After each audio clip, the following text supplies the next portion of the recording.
Jeshi la Polisi Tanzania lingependa kuwajulisha kuwa hadi mchana huu wa tarehe 9 mwezi wa 12 2025 hali ya usalama wa nchi ni shwari.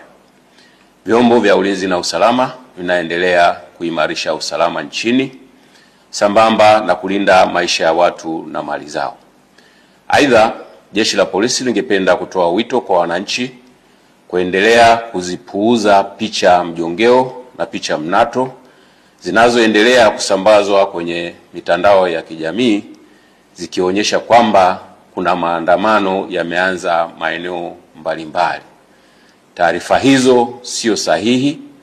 Wanatumia picha mjongeo na picha mnato za matukio ya nyuma kama vile ya tarehe 29, tarehe 30 na tarehe 31 mwezi wa 10 2025.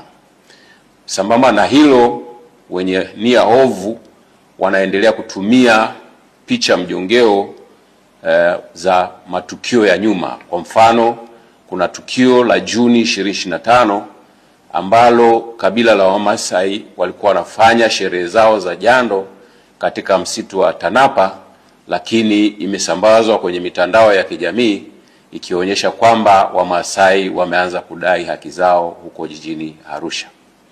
Tunaendelea kuwahimiza Watanzania kuendelea kuzipuuza picha za aina hiyo kwa sababu zina lengo la kuwahadaa kwamba kuna maandamano yanafanyika.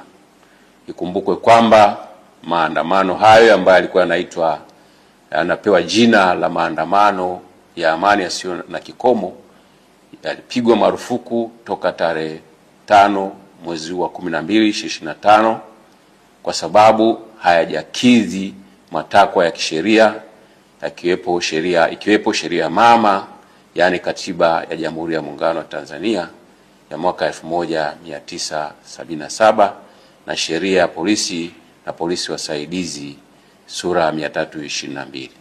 Aidha, tunatoa wito kwa wananchi waendelee kufuata sheria kwa ajili ya usalama wetu sote.